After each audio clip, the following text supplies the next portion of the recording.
Hey, well, good evening, ladies and gentlemen. Welcome to another night of Talking Sip. Saturday night, you can hear the music. We're having a jam session party. Hope you're joining on the show tonight on Talking Sip, Saturday night. What I say to you to do is to go to YouTube and you can join it. And if you want to be a guest on the show tonight, what you can do as well, you can get a link and I'll send the link. I'm just actually sorting it out here right now. You can be a guest on the show and you can actually share your views. The topic tonight, and I'm going to change the color here. Let me just give me a second. Topic tonight is Saturday night. Let me change this color. I need to change this color. Red. Yeah, make it red. I can see you. I can see my first guest, Sharika. I can see you. You're doing good. Setting up yourself. That's great. The topic tonight is success of our athletes, or where is Donna-Lee? Success of our athletes, or where is Donna-Lee? And you might be wondering what I mean by that, but you can't be a Jamaican and not be aware of something which is happening down there. There's this lady who they can't seem to find. There's lots of controversy, lots of discussions. And I thought it'd be great to have a discussion on that tonight. Also, the athletes, they're doing great. Shelly Belly, Sharika, Jackson, and Elaine, and the world. But also, you've got something else which is happening, which is the Commonwealth Games. Commonwealth Games about to start. And I'm going to have a counselor from Birmingham, Counselor Sharon Thompson from North Eggbaston. She's going to come in and tell us what is happening there in Birmingham. leading up to the games. And ladies and gentlemen, someone contacted me. Someone was telling me that they went to the volunteering to be a part of it as well. So that is something good. So yeah, let me just check something here. Hey, are you ready to rumble? Give me a thumbs up there if you're ready to rumble, Sharika. Anytime you're ready, I'll bring you in. Thumbs up or thumbs down? Thumbs up, thumbs down. Okay. And those on Instagram, marvelous. Officially a bit. Welcome as well. The link, let me let me just put up the link first before I go. The link, if someone wants to join in on the show, there's two ways you can actually. I made the facility open today for persons can maybe if you want to give a call in, you can give a call in as well. And yeah, so that different way. Hello. Madam, how you doing? How are you? I'm cool in the Malibu, man. Just chillaxing. The door is open. As long as the foxes don't come in. If I see the lights goes up outside in the garden, I know the foxes are coming inside the house. But it's better that we don't have that hot heat wave which we had last week. How are you doing? I'm doing very, very well. There's that laptop. I just finished some, so I was happy and privileged in tonight's debate. So I'm very excited. Yeah. And of course we have to ask the question: what is it that you are drinking, Sherry? What is it? Today, guys, I'm drinking original. What's that? Crystal Punch. Crystal Punch. Yeah. Mm-hmm. I'm having some drink here, which is some white grape, because I didn't want to go into any wine or something like that. So I'll have some white grape. It's nice. To be fair, I'm cheating though. Go on. No. Finish up your drink. Oh, be careful. Equipment. Got splash. Yeah. Keep talking, Sherry. I was a little bit. I think we're having a little. Are we having a glitch on your thing? Like you keep cutting out or something like that, or is it me? No. Okay, you keep talking, Sherika, and we'll see. You keep talking about your coffee. Tell us about your coffee, your special coffee. I was having some tons of work, so that's the reason why I'm happy at the moment. So to be honest, some coffee with almonds. With you say you're not hearing like you're having a cutout, no? You're not hearing like you're having a cutout. I guess you won't know because you're hearing okay because you're actually coming through to me. I'm just gonna ask you. Yeah, I'm just gonna ask you to just pop out and come back in. Yeah. Sure. All right. Yeah. Okay, until Sherika come back here.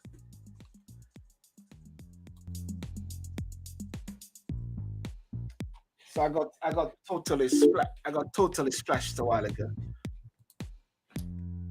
Yeah. Hello. Is this better? Yeah, that's good. That's good. Okay. So how is your before? Today is Thursday. What is it, Sher? What's your day been like today? Well, today I just really slept a lot. I just really did a lot of sleeping and just really chilling. You know what I mean?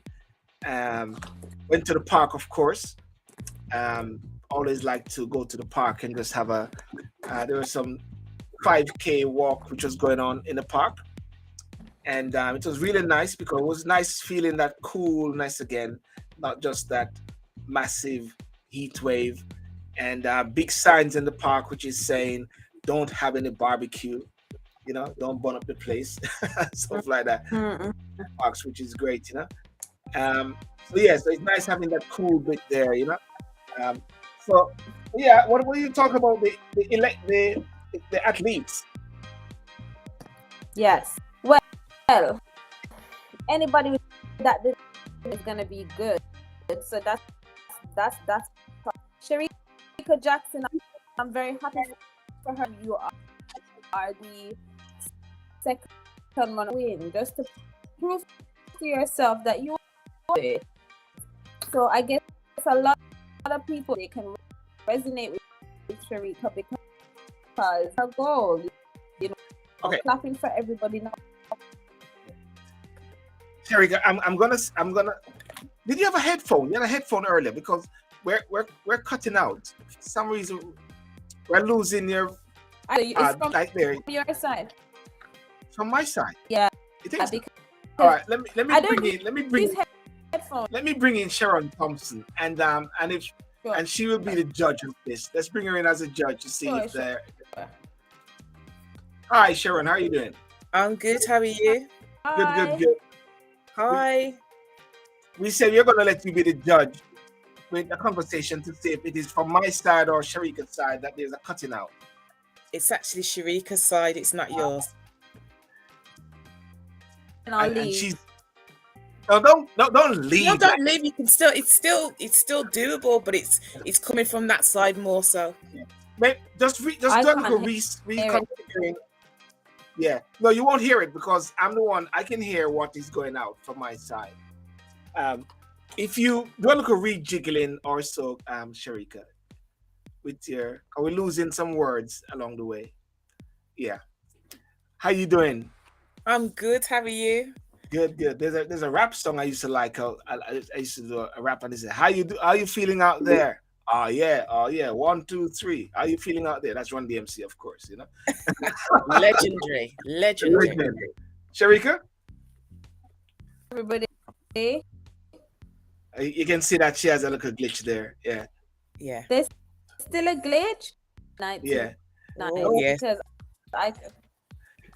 Don't worry. You stay right there, and I'll speak to and you can come in and we work with it, Sharika. Sharon Thompson, thank you so much for joining me at this last minute. You know, yes. from Birmingham, broom. Yay, Birmingham. You know, and ladies and gentlemen, Sharon Thompson, she's a councillor for North Edgbaston. Is that correct? Did I say it right? Yes, North Edgbaston. Edgbaston, because I was staying in Birmingham for about a couple of years. I was working down there, and what's the road name? There's a very popular road. Lots of Asians on that road there, down the hill there. Oh my days! Where in Edgbaston? No. Yeah, it's nearby there. It's near Handsworth. It's near Handsworth where I was staying. Oh, Soho. No. Give me that. Yeah, off that road and down that. You go down. It's a main road. Everybody knows the road. You go down the hill. There's lots of big roads where you kind of, there's Portland Road, City Road, Dudley Road, Gillett Road. There's a whole. And there's a Caribbean bakery which is there, and then you go down further. And then you mean in Handsworth, down Lazals? Is it down towards Lazals? No, not Lazals. Don't worry, I'll get it back. Hampstead Hill. Hampstead. No, don't worry. I might message the landlady that I was staying with briefly. But listen, tell us. We're talking about the Olympics. Sorry, the Commonwealth, and I was speaking to someone earlier talking about the games coming to Birmingham. Yeah. What are the plans like? How excited are you guys in Birmingham? We're super excited in Birmingham at the moment. We're all getting prepped to the city's all sort of branded up, and everywhere you walk you can just see Commonwealth Games everywhere. So people are starting to get excited. But also leading up to the Commonwealth Games, every ward was given some funding so that there's lots of community events taking place in local communities. So everyone's starting to gear up that way as well. Looking forward to the opening ceremony. I'm really, really looking forward to that. And on Monday, I'll be meeting with some of the Jamaican team at sort of like a welcoming dinner type of thing. So that'll be really exciting. There's a really good buzz. I think the volunteers, everything else, is a really good buzz.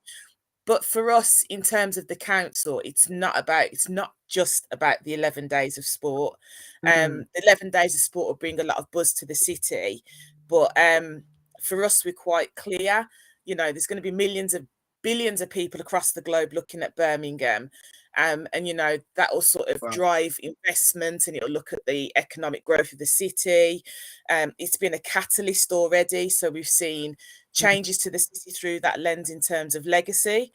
So we've got we're building homes because of through the Commonwealth Games. We're improving the rail and sort of bus infrastructure. So there's lots of things. So we're looking at the legacy part, which is going to be super important, but also really excited about the actual games themselves.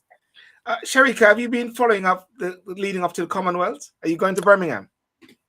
I have not, for those reasons. I'm so sorry.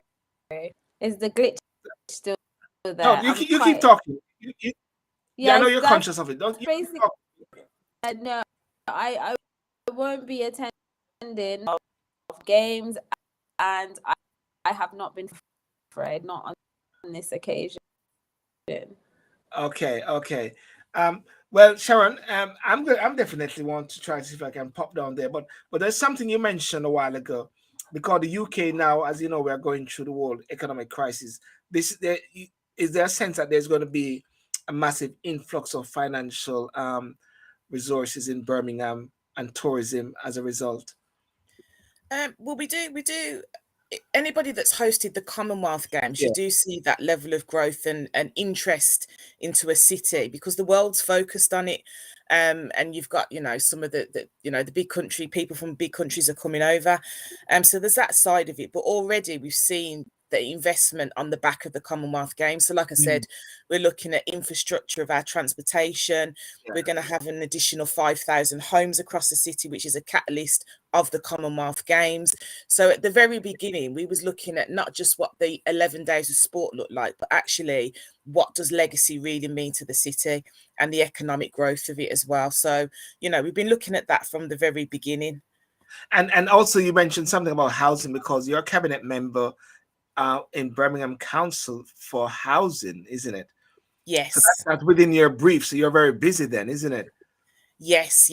So I am very busy in it, and housing's incredibly challenging at the moment.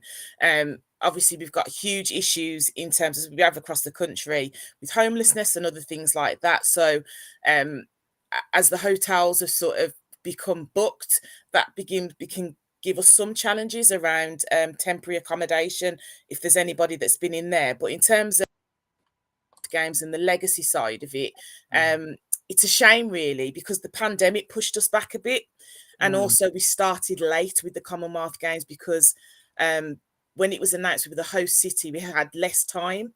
But the village, which we talk about, the athletes village, that was supposed to house all of the athletes. And then obviously once they'd all gone home, we was going to refit them and turn them into residential properties for people to move into. But the pandemic slowed everything down, so they're not ready for the Commonwealth Games, but we still are getting the housing out of it. And that helps us with the huge pressures, because we've got significant pressures in the city around housing. Well, it's interesting though. It seems like the stadium and all those other places are being built, especially for this. Now, in Stratford in London, people are still talking about that there's this big white elephant, which is the stadium there is not being used as what they had hoped it to be. I'm sure Birmingham is thinking a bit better than that, isn't it? Well, Birmingham, I mean, for a while now, we've been quite almost a home when it comes to athletics. So we regularly, every year, we hold the Diamond League Athletics in Alexander Stadium. Alexander Stadium's had a whole new refit now, because of the money that's come from the Commonwealth Games, and athletes that have been there have said it's sort of world class, which is really exciting for us. So we do anticipate that we will be doing more sporting events in the future. Other events in the future. And then also it's not just about, although it's Birmingham 2022, there's a knock-on effect for the rest of the region. Yes. So you've also got the aquatic centre in Sandwell as well, so that's quite exciting. So yeah, there's always going to be a fear that is this place ever only going to be open once a year or anything else like that? But we're quite confident that we will continue to be able to attract big events, but also the Alexander Stadium has always been home to athletics organisations anyway in the city. So the big key thing for me is not just are we going to use it for the big events, but are we going to make sure that local communities get access to those facilities as well, because it's their city. Yeah. Sherry, any question you want to ask Sharon? I know you're conscious of your mic. Not at the moment, Sharon. I'm in to you, and it sounds pretty good. Sherry, I'm going to make a suggestion, which I've never made before. I think you're using your laptop, aren't you? Yeah. I'm going to suggest that you use your phone. You want to try use your phone and come back? Or your phone? Yeah. Sharon, Sherika says a lot, and I don't like her to be restricted. And she's somewhat conscious that she's restricted. She's not the type of person that is restricted, and it wouldn't be a good show with Sherika there being restricted and our words not coming through clearly. So Whelan, come again, Sherika, with your phone, if anything. Okay, he's basically saying my love chat. Okay. Let me come. All right. Yeah. Okay. No. Thanks for that update there, and the greatness of the athletes. It's so interesting how the small Caribbean, actually dominate this whole sphere of athletes at this time with these women. And I was seeing Sherika Jackson telling off some reporter asking her some silly question about world record, and just say, "What kind of idiot question you ask me?" Just rude. It's like, how many times do we need to prove ourselves? Yes. And the fact that, I've heard a couple of times where people have said, well, Bolt's not there, he's retired. What's going to happen now? Can Jamaica really pull it off? And I was like, of course they can. They've always been able to pull it off. So, I'm confident that we will still dominate the space. Yes. No, definitely. So I look forward to that, and with the team. But of course, because I have you here and you're a politician, I can't allow you to leave without asking you about who do you want to be the prime minister? Not that you have a choice in the matter, but if you had a choice in the matter, and remember your colleagues, we're gonna maybe. I know that's kind of like a kind of dangerous question asking a Labour politician, which Conservative would I like to be the prime minister? I think it's been an interesting contest so far. Yes. I'm not particularly sold on Rishi. I just find him a little bit too slick. Okay. So I'm not sold on Rishi, and some of the things that I've heard him come out with throughout the sort of debates, it's almost like he's forgotten he was the Chancellor and he was a part of the government. Yeah. He's talking about the difficult times ahead and needing someone that's going to be strong. And it's like, Rishi, you held the purse. So, it's almost like he's forgotten a bit of that. Liz Truss, I don't have much confidence in Liz Truss being able to lead the country and represent us across the globe. I just don't think that they would take her seriously, and in a way that they didn't take Boris seriously sometimes, and it'll be a different kind of not taking seriously. So I mean, I've watched the debates. I've watched all of the debates really, and I thought that I'm not a fan of Kemi. I'm not a fan of Kemi. I don't necessarily believe in some of the things that she says or what she believes in, but the one thing about Kemi was she was prepared to tell the truth, her truth and how she saw things. Yes. And at a time when people think that politicians are not honest, I think the one thing you would have got from Kemi, she would have told you exactly what she thought, whether you liked it or not. And she was quite confident in that. I don't think it's a great advertisement that Britain First actually endorsed her. So I don't have faith of her in terms of immigration or anything else in terms of those regards. Penny Mordaunt, I thought that she would have got a lot further. I thought she would have been in the final too. Yeah, it's interesting what you said there, and the point I want to bring you in is leadership around the world. Sharika, how is it? You got okay, no worry. There's no voice now, so therefore that's good. At least we can get your voice in, and then we know since there's no voice, there's no sound. Can you make a puller face?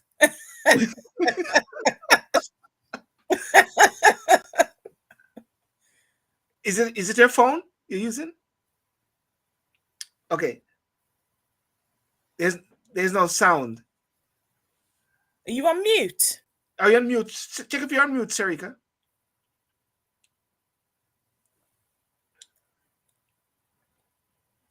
Can you do lip reading, Sharon? She's gonna come back again. The world, in a way, for the past few years, we are seeing like the world lack of convicted leaders, isn't it? Merkel was one of the last convicted leaders we're seeing around.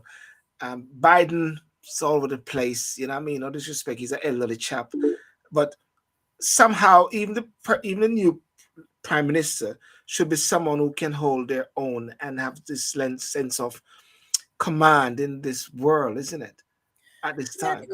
I mean, the UK is such a big player across the world, and I just think that you do need someone that's going to have conviction. Yes. You need someone that's going to have strong leadership. Yes. We've got significant challenges across the country, and people. We've got a lot of cost of living crisis and everything else, housing crisis. So we do need someone that's going to hold court, and sort of and ultimately restore faith in the judicial in the system. I mean, the one thing that you find now is quite interesting is the one thing that you find now with what Boris, with whatever you think of Boris, with Boris's tenure, that you hear more now and now people have apathy. You're hearing more people say you're all the same, and there's more people that are not trusting politicians, and everybody, all parties, in some regard, are seeing that on the doorsteps. Let me just check Sharika. Yes. Yes. Yes, you're back. Perfect. All right. You're gonna have to talk. Just say anything. Talk for a while, and we will navigate what you're saying. What's your views? What's yours? Sharon just now, confidence with the part. I am agreeing with you, but that the party is showing is not trust within amongst themselves. So that doesn't help. It's even okay. If you guys see me go out, I'm not gone. I'm just doing a testing. You keep talking, Sharika. Yeah. Now, favorites to win, and they're already in how they should have a vote of no excuse by that conversation. One had she won because I can you hear Sharika? I can hear you. Yes. Sharon, can you hear me? I can hear you. Yes. Can you hear Sharika? Speak, Sharika. I could hear her. It's just in and out, dipping in and out a little bit, but I could still hear. But it's very difficult. There's nothing now, isn't it? Is it dipping in and out? It's like there's a time lag. Yeah. I'm gonna watch from the distance. Sharika, it's not happening. I'm not hearing anything from Sharika. I can, but it's just a slight time delay. You're hearing something. I'll leave again, guys. I'm so sorry. I listened today, which is fine. She said she's gonna. Okay. Yeah, I can't. From my side, I can't hear her actually. Okay. Yeah. Okay. Well, anyway, Sharon, as you were saying a while ago, and what we just spoke about, something I speak about a lot is that the world is sort of lack of effective, strong, convicted leadership, and it's hope that Liz Truss we don't know maybe some of the things that maybe in her that could come out. Because sometimes when somebody's placed in a position now and that they are the top dog, something may come out. And I guess we hope that there is a. I'm not very hopeful. Yes, I'm just not very hopeful. I mean, first of all, I mean, if you look at, I mean, I'm not a, like, obviously I'm a Labour politician, and if you, so I've decided to come on. That's perfect. That's perfect. But I don't like. Oh, she put on the glasses. She means business. It's so beneath me to my table has tons of equipment and books. Maybe that's the problem, is that I'm so tops from working today. But anyway, we move on. Yeah. Finish that point. What you're saying, Sharon. Yeah. So part for me is that both Rishi and Liz, both of them were in Boris's his cabinet. Yeah. And every time he misled or broke the rules or something else, they propped it up. Yes. So how can you have them as trustworthy leadership when they were propping up everything that the country is now detesting in a leader? And I think that's ultimately a problem for me. Liz Truss, I look, she had a big job, and when she was in the negotiations with Russia, I was fearful, because I just don't think people will take her serious. I don't think she's strong enough. And to be quite honest, if you see what's happened from Boris, from the point that Theresa May went, what Boris's leadership has been on, and I would cut him some slack, as in no other prime minister in my lifetime would have had to have gone through a pandemic like he has. So that's a difficult thing to lead the country through. But I think he made a whole host of mistakes, and sometimes there was a little bit too much dither and delay. Yeah. But, in all honesty, Theresa May was probably the Conservative Party's better option, having looked at what you've got after that, which is Boris, and then you've got the picker between Rishi and Liz Truss. Rishi puts me off massively. I've got no working class friends. I don't think he's in tune and understands. He's a friend of Sharika. Getting on, but I don't think he really understands. He's a friend of Sharika. So I guess Sharika is not working. He's a friend of Sharika. Rishi's a friend of Sharika. I just don't think he has a proper understanding of what it's like on the ground. Yeah, Sharika, what's your take on what Sharon says? I agree with you, Sharon. I think that if Rishi wins, Conservative, never ever, and also I will just vote in for anything, because Rishi, I feel, this is my gut, somebody in his team or somebody in the party, this position of being the next prime minister and or being the next if Boris messes up. And so for me, it doesn't feel authentic. It feels as if some behind the scenes conversation that had happened, and he's destined for the get it. They're going to kick Liz out and undermine her and backbite her until she. To me, I just feel there's something a bit slimy about Rishi leaving, because it doesn't resonate for him to win and become the next prime minister. And I really believe, and I've been saying this from the time, that they should call a general.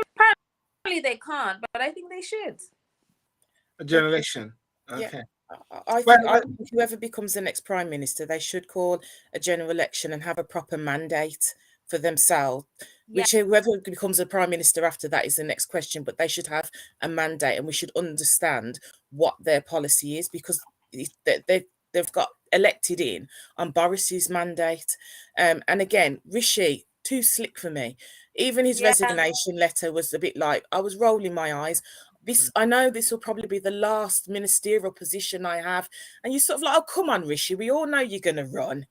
Him and Saj, half an hour between their resignation letters. It it's just too obvious. It was very distasteful. It was very, it's like almost toyed with our intelligence, as if we can't see what you're doing. We can see it, we lines, and that in itself is quite irritating to think in this day and age. So condescending. He said something in his debate. He said, and I'll never forget it 100%, is when he said, my family provided me with the best this and the best that, and I want to be able to provide you and your foundation, as if other people who have their immediate families are not doing. He has to come in to take over the role of the interpreted it, and so I wasn't happy with that, and I said to myself, you can go away, you could just pretty much go away. So that was where he lost me personally. So to just drop out. So he was coming across like the savior. He's experienced the best. He's had the best everything, and we need to trust him. He knows what the best is, and it's almost diminishing us and saying that we don't know the best, but he does. So let's give him the position so he to drink in the best water. And it's like, come on, Rishi, remember that there's a time to lead. Some of us have experienced stuff, and some of us haven't. And you cannot represent as if you're here and every single body else is where he lost me personally. I mean, it might be quite tedious and minor, but that's where he lost me. But there's one thing though, before we go with Sharon. Sharon, what are you drinking? I just realized. Did you drink something? No, I haven't even got my drink. You're not drinking anything? I know. How comes you got on the show without drinking something? I know. It's just like sinful for this show, isn't it? Huh? That's all right. Well, listen, I want to thank you so much for joining and for giving us that update regarding Birmingham. Wait a minute. Can I just ask you a question though? Who would you be casting your vote with? Silver, what are your views? You can't just see both. That's what I mean. Who would you be casting your vote? Yeah. No, I'm the host. I'm the host, man. No. Don't play politician here. Come on now. We both said it at the same time. We're thinking, but wait a minute. You guys want me to vote for one of the leaders, yeah? Who would you cast your vote with? Well, because I've got a so I can vote. So you guys have to really lobby me. You guys have to lobby me. I'm taking lobbying for. No. We're listening to your wise counsel. Who are you going with? Well, when I think about, look, you're sounding like Rishi now. Well. No, when I think about when Boris came in to be prime minister at that time, and for the election, there was a mandate he had, which was get Brexit done. Those 3 words: get Brexit done, get Brexit done. Then after Brexit got done, if it wasn't for COVID, I think Boris would have been hanging around in oblivion, because after Brexit done, it's like, what else is there to be done? So he was there for a purpose and for a season at that time, which he delivered. Now, Rishi now, the season we're in now is economic. It's the economic crisis we're in now. And it somehow need a leader who is able to have this sort of hands-on in that particular area, not just trusting your deputy or your chancellor. It is something they've got to be on top of it. Liz Truss, I can say that she's been around and people don't really know her and how safe hand she is in at this time with Russia, with the world crisis there. With Rishi, the plus that he has is the whole economy, even though one might say that he's an architect of some of the policies which is there now. But he came in at a point where COVID has never been before. And with the furlough, a lot of people were able to live and to prosper somehow with the furlough. So I guess what I'm actually trying to say is that I'm not sure as yet until I watch the debate. Rishi is, Sorry? I mean, you can't sit on the fence. You cannot Cast sit your on vote the fence. one way or the other. And the other thing is, One way Rishi has been instrumental. Mm. He was the chancellor. He's been instrumental in the direction that we've been going with economically. He doesn't get a pass for me on that. Yeah, I have.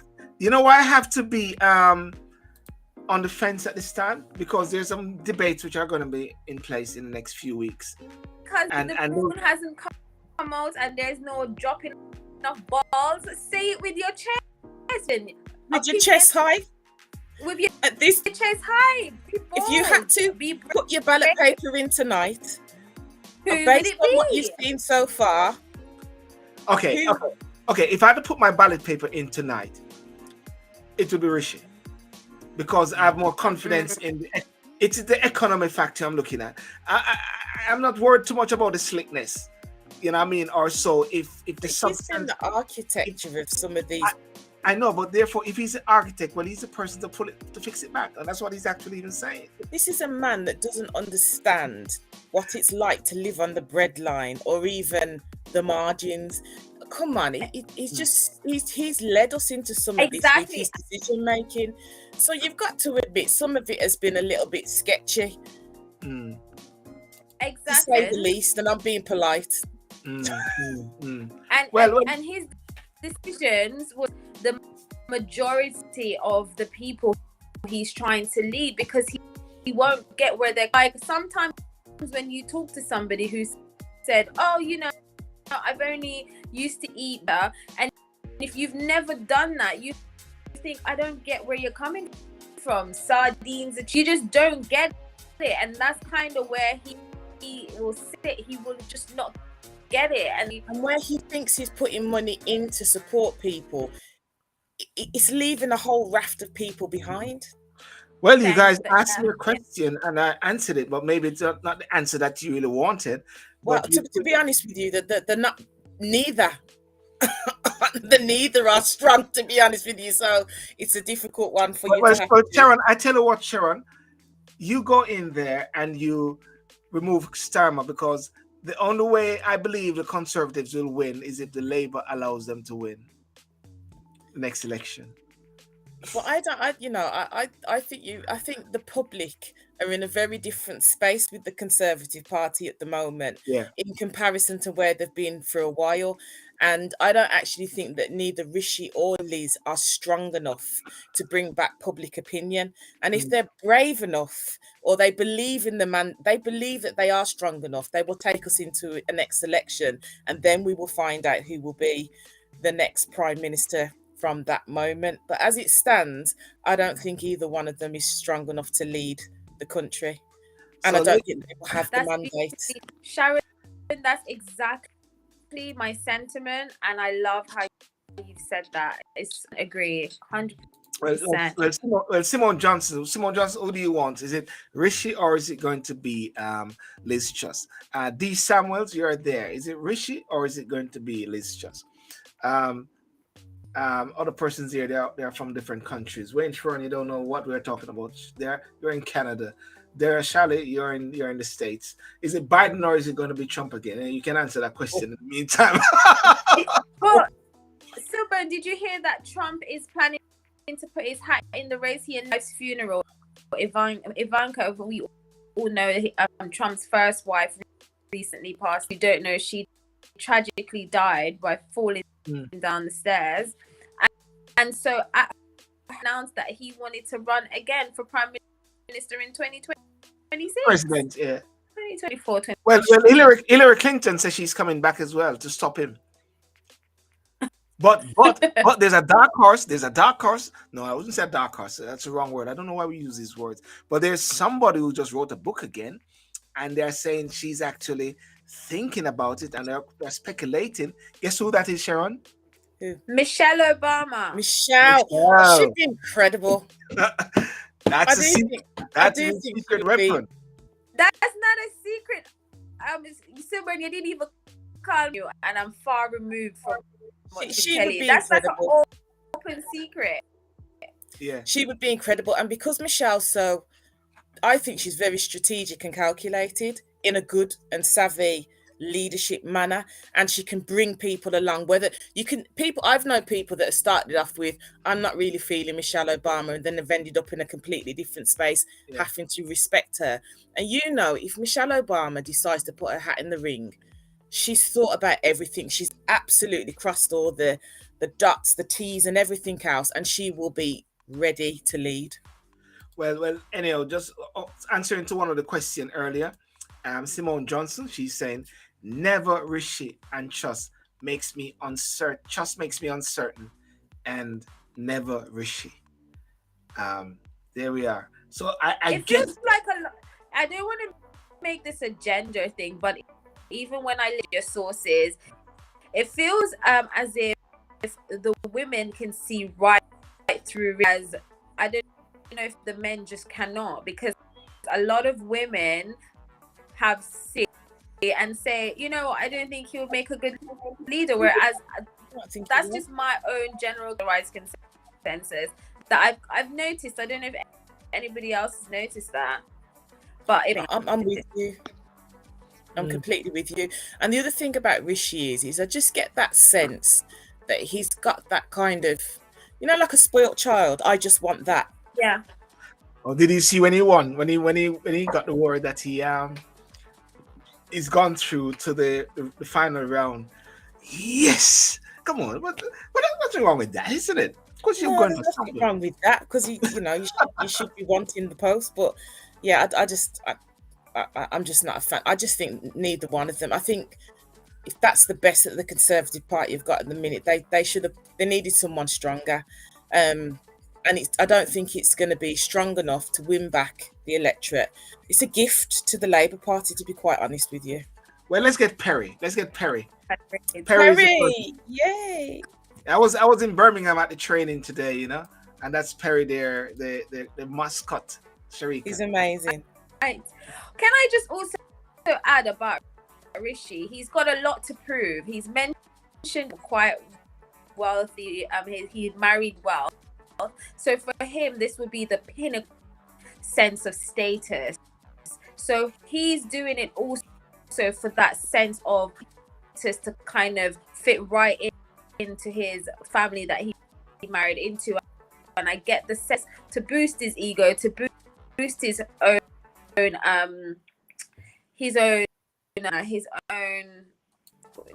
the word. But I get that feeling. It's so wealthy because he's married an established family. This is something that he really will go to boost his own self-actualization, his own self-worth. He needs this. He's right into this wealthy family that he's so proud of. He's so proud of it, and he some weight himself. And this is why Rishi's doing it, to be honest. I mean, I agree with you. I really do. But maybe it's their form of taking back what the Brits did many time ago. The Asians are coming in, running the country. The Kemi almost pushed herself forward, almost became the prime minister. She stood her ground. So we are seeing a change in arm. Sharon, do you believe that the UK would elect an Asian, an Indian in number 10 at this time? But let's just be clear. It's not the UK that's electing, is it? Because we don't elect prime ministers. Right. This is the Conservative Party and the Conservative membership. So it's quite feasible that the Conservative membership will elect Rishi over Liz. But if it was the Joe Public, I don't necessarily, and not necessarily because he's an Asian man, it's because of there's nothing worse than a politician with amnesia, as far as I'm concerned. Yeah. So you've been a part of something, you've led and you've shown and you've tried to tell people that you're showing leadership in your portfolio.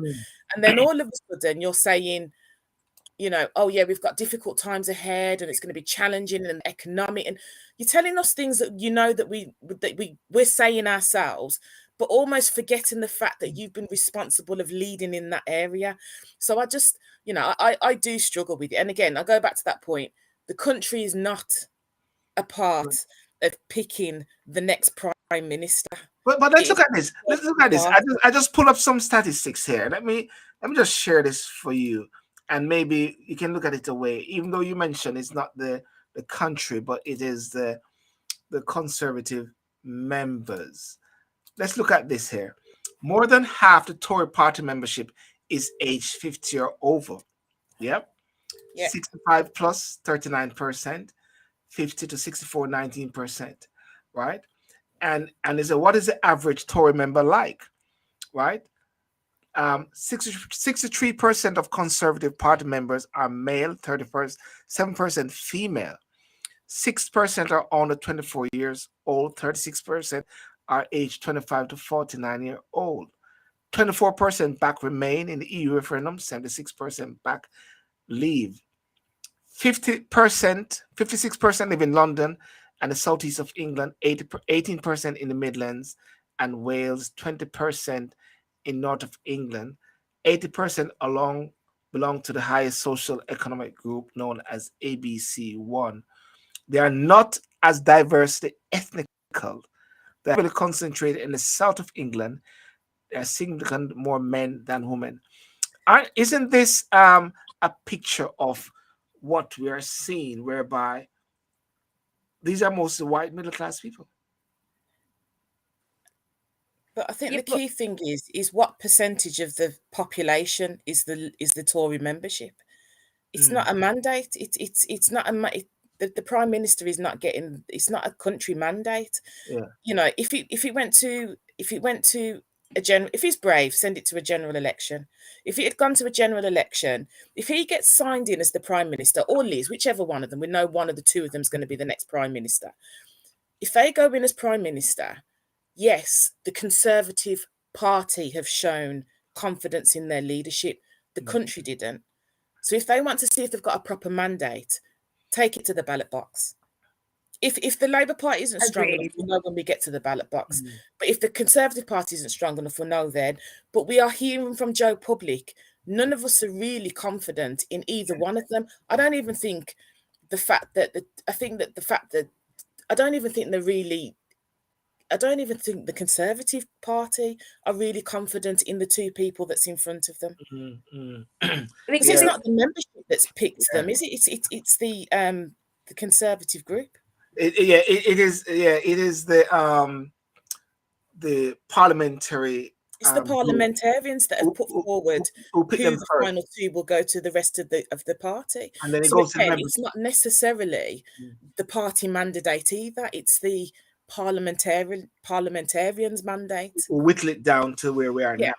And then the only reason we had those candidates as well is such a difficult way of changing over that lots of people didn't want to show how they truly felt, and so it's those that were brave against their own prime minister in their own party. That's probably why we got this, because of how it was done, how it was dealt with. It was kind of like, okay, it was just left open. And you have to acknowledge that in Boris's tenure, particularly towards the end, he has literally patronised the whole country with his behaviour. You cannot on one hand be saying, don't do this and don't do that, and then we might give you a little bit of a pass because you said that you forgot, but you continue to lie and lie and lie in the House about what was going on.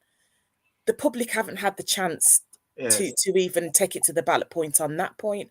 So I don't think that at this point in time that any of the two candidates, because they were a part of Boris's cabinet, and because of their performance in the cabinet, and because they backed him when the whole country was saying you're in an untenable position, every time he was in an untenable position, he just changed the rules.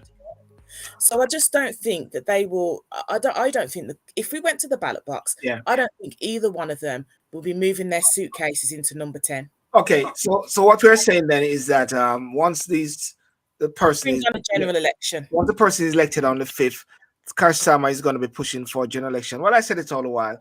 That's what always happened all the while. It happens all the while, and it's unfortunate that the country can't move on and look at the high cost of living because of politics. But politics is very crucial. I want to move on to another topic. Sharon, I don't know if you want to stay because this is a serious thing which is happening whereby it has to deal with a female who is missing, and there's some lot of things. I don't know if you want to stay with it on until when you want to slide away. Yeah, I'll stay until I'm ready to put on my stocking Yeah, foot. yeah. But what I suggest you do is to get something to drink though, because then what my friend and I, we were looking at talk and sip, and we said talk and sip is we coined this sort of phrase again, sort of refreshing it, and said the diaspora rum bar concept, where connections are made, ideas and current events discussed in a light atmosphere. In Jamaica, when they have the rum bar setting, it's like a wine bar. That's where serious discussions take place, where man drink and them drunk, and that is where them talk the truth. but it is a concept whereby people really relax and chill. So that's where the concept of talk and sip came about. So you have to have a drink. So Sherika and I will excuse you for a second while you. Okay, let me go and find myself something to drink. If it makes you feel better, Sharon, I'm having crystal, if you know what that is. So don't feel pressured to get anything special. You can't mash up the show about that till I forgot to drink water. You want it. Ladies in Birmingham, man. She's a counselor. She even have Uncle Jay Ray somewhere there, Sharika. You tell her I've got trying to make it nice and crystal punch. That's water, Sharon. Right, I'm gonna log off and then I'm gonna come back with my drink. I'll see you in a bit. You don't log off. I just put you on it. You can just you can stay there. I'll just remove you when you come back. I'll see you when you come back. Okay, cool. Cheers. Yeah, Sharika, I don't know if you have been following this whole story about this young lady who has been missing, named Donna-Lee. I didn't want to touch it, but then it's crazy. I mean, people have just been sending me things, and I said I have to talk about it. You know. Well, I wish I had some of the resources. I can give your audience a background information. Is that she was dating a police officer, girlfriend, baby mother, and now she's gone missing. That's pretty much that. And the reason why this information is pivotal to the public is public figure of some sort. She was on a reality TV show that Jamaica has. That's all I know. And they're trying to get me invested in her story. Yeah, she dated a police officer who had a police officer baby mom, and now everyone's thinking, wait a minute, if a police officer is behind a crime, we're doomed. If police officers start creating and committing crimes now, we're doomed, and getting away with it, we're doomed. I think that is the base tone of why that's what I get from it, because I think, why is everyone in an uproar? People are missing and dead all the time. It's because it's done by a police officer, and they're thinking if police officers start coming for each other and doing all sorts, the country is definitely doomed. I don't know what is your interpretation? What are the sources?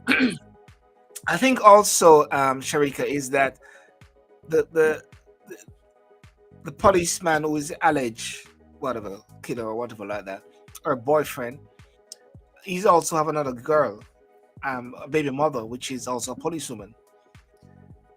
Silver just said that. You just said that. No. I know you just said that.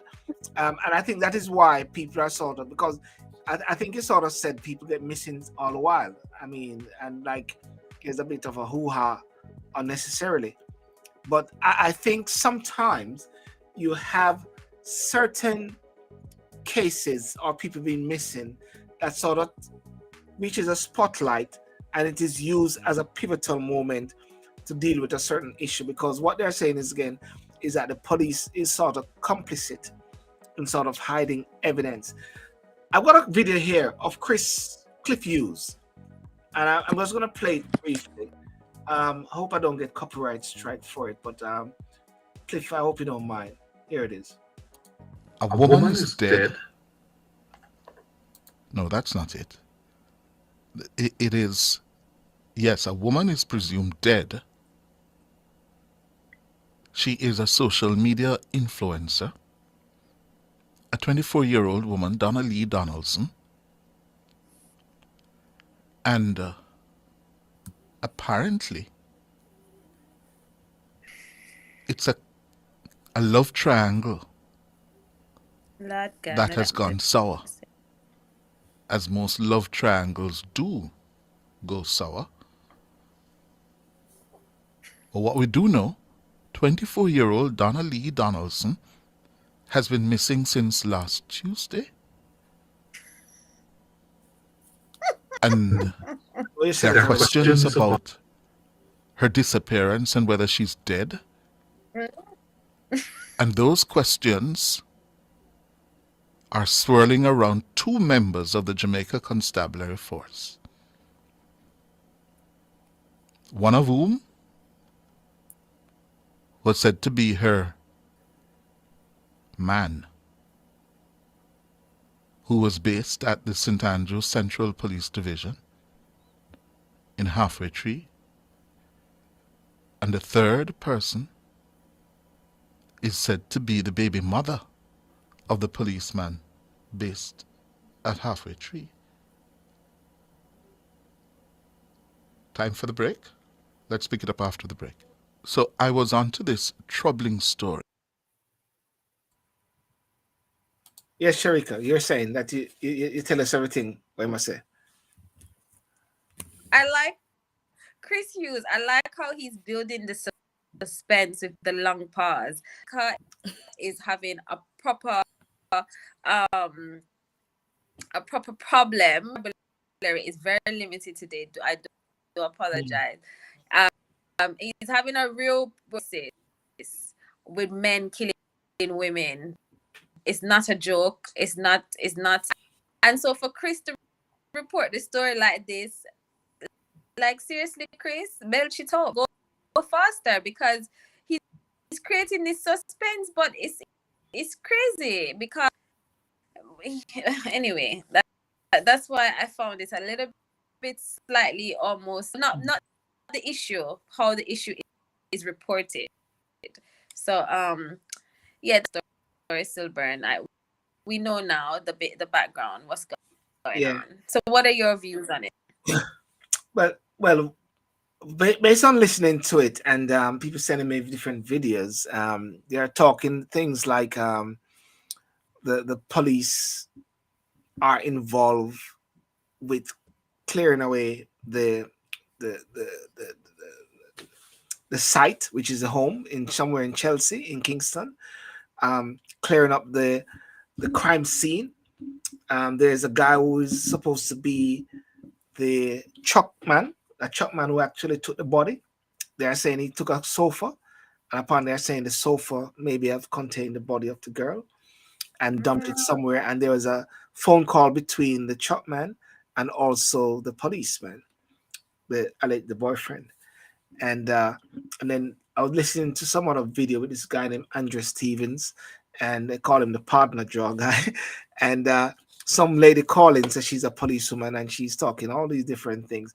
So it's all over the place. But Sharon, why this is a very serious issue is the fact that you have been having some women been missing. Like there was this partially blind girl from UWI. You remember that girl? I forget her name.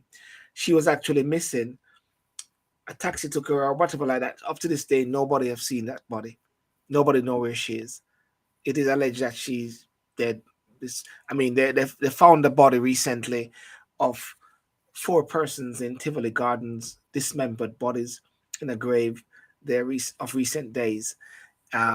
So it's an attack against women at the same time, and that's the other issue, which is very serious, where women are somewhat being targeted. But crime is also a very rampant thing, because over the past week, there's been so many. There's 2 Jamaican guys having shootout in Montego Bay, licensed firearm holders. There are some narcotics raid recently in some parts of Kingston or different parts of the country. The 4 bodies which was found in the grave, and there's so much. There's some killing in center with some children again as well. It's so much going on left, right, and center. People are saying Do I want to go back to Jamaica? Should I not go back to Jamaica or so? Well, crime is all over the world. I was going to say it's global. But this particular one, what it rings is, of course, she's a social media influencer. Maybe because she's well known and she got her fan base. But maybe it is something that could actually deal with this purge. And they're talking about corruption in the police force. That's what is coming through. I don't know if you have a view, Sharon, on this, especially with crimes against women. I mean, well, it's whenever there's a series of sort of serious crimes against women, it does need to be taken seriously, because it's either could be rape, murder, or at worst it could be exploitation, where they're just being taken off and sent somewhere else. So, you know, there's nothing worse. One, when there's levels of crime, but also the fear that it puts in people as well. So it puts everybody in a very different space. Crime's crime. It's terrible wherever it happens. But when it comes to, I think, actually murder, and particularly crimes against women, this is something that we need to be pushing out anyway, because it's like, you know, there's almost levels of misogyny that will be in there as well, the sexism that's in there, and sometimes it's people's sexual behavior. There's a reality of it all, and we've seen some of that across the globe. It needs to be investigated properly. The separate issue is, if there is grounds for argument that there's corruption in the police, then that needs to be investigated. And we know across the world there's always been question marks over various police forces and the way that they handle and they behave, and the way that they treat different individuals when they are in their care, and also stories about how they favour people. And, you know, it's not just Jamaica. We've just seen this recently in the case of the women in the UK, and you know, that police officer that got arrested. Yeah. It's not. That just slipped. But that's a classic case on point. That's a classic case. I think what I always have an issue with is that when it happens in places that are connected to the African Caribbean community, it then becomes exasperated. Yes. And it turns into this, we're having a question about black on black and other things, and it's seen as far worse, when actually there's issues across the country. In America, there's issues with the police force, and like I said, we've seen a case in the UK. So I think there is something that needs to be done, but it's a global issue.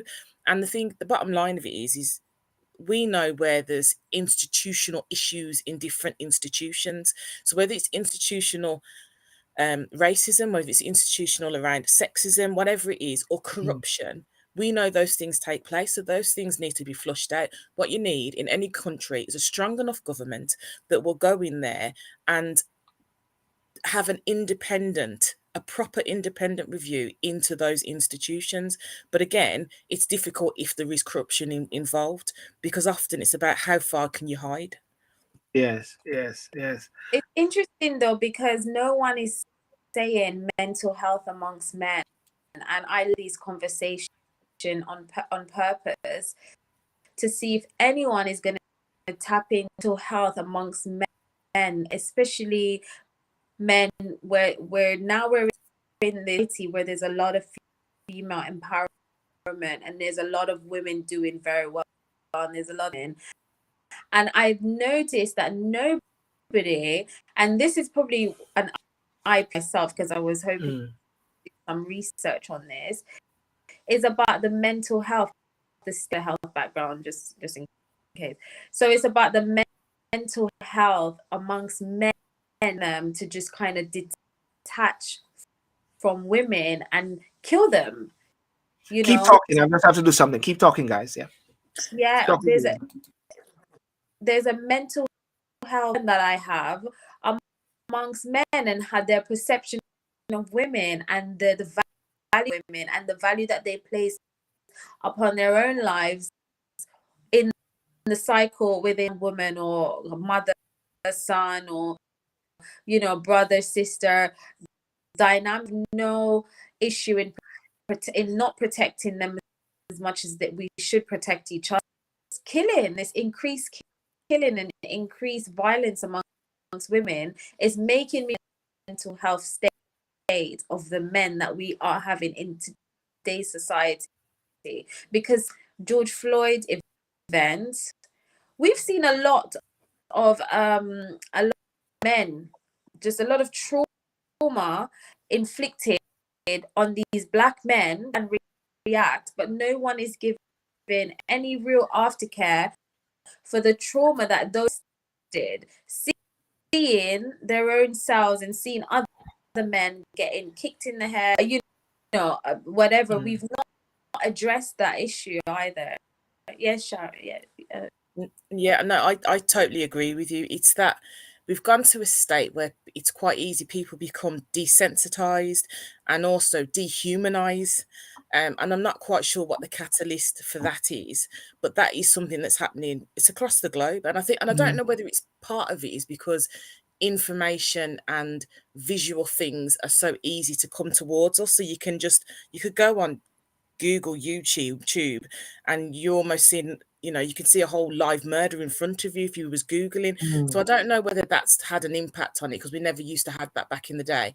But I do think you're right. I think there's something around the mental state. And I also think is when we start to talk about trauma, many people don't deal with their trauma, or the resources are not there to help people to deal with trauma. So then what you have is people who are still walking around with an element of trauma, then having children who they're raising to their best ability, but it's based around what they know, and then hurt people and traumatized people having children that become hurt and traumatized people, and then it can be a vicious circle. And I'm not saying everyone stays in that circle, but then you get this generational thing that takes place. And if you start to look back from where we are now compared to where our great grandparents were, look at the lifestyle. It's complete, and the principles, it's completely different. We're in a different space. And I think we need to start treating people from the place where they are at the moment and not with ideals. Great. Yeah, it is very interesting, and I'm glad you mentioned the mental health aspect there, Sherry, because it is something that we have been talking a lot about during the lockdown period. And some of the things that people say sometimes is that, is it mental health or the person just bad? the person just bad, or is it?